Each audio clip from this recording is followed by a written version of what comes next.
అందరికీ నమస్కారం అండి. పార్వతీస్ కిచెన్కి స్వాగతం. చూడండి, ఈవేళ మేము ఇక్కడ యూఎస్లో చాలా చల్లగా ఉందండి. ఇంకోటి మా పిల్లలకి ఈ నాటుకోడి వండటం రాదని చెప్పి నేను నాటుకోడి వండి వాళ్ళకి గారెలు చేసి పెట్టాను అన్నమాట. పిల్లలు ఇష్టంగా తిన్నారు, నేను కూడా తిన్నాను. ఓకేనండి, కొంచెం గ్రిల్ చేశాడు మా బాబు, అది పక్కన పెట్టాం.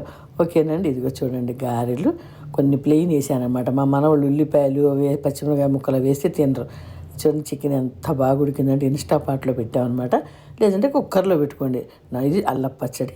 నాటుకోడి మాత్రం ఎప్పుడైనా విజిల్స్ పెట్టకుండా వండకూడదండి. 5 విజిల్స్ కంపల్సరీ పెట్టాలన్నమాట, అయితే ఉడకదు. ఈ అల్లం పచ్చడి కూడా అండి నా ఛానల్లో ఉంది, పార్వతీస్ కిచెన్లో, చూసి చేసుకోండి. ఎండుమిరపకాయలతో చేసుకోవచ్చు, కారంతో చేసుకోవచ్చు, పచ్చిమిరపకాయలతో చేసుకోవచ్చు. అల్లం పచ్చడి గారెలు చాలా టేస్ట్ అండి, చాలా చాలా బాగుంటాయి.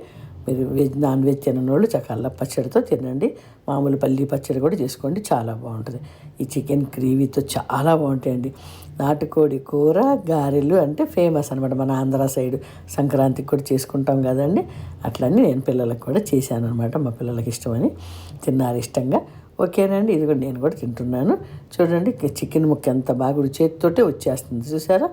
గ్రేవీలో తినాలి ఈ గారెల్లోనండి. పెద్దవాళ్ళు తినే గారెల్లో ఉల్లిపాయ ముక్కలు, పచ్చిమిరపకాయ ముక్కలు, కొంచెం అల్లం ముక్కలు, కరివేపాకు వేసి సన్నగా కోసి వేసుకుంటే చాలా బాగుంటాయి. అందరూ ఇలాగ చేసుకుని తినండి. Bye bye bye.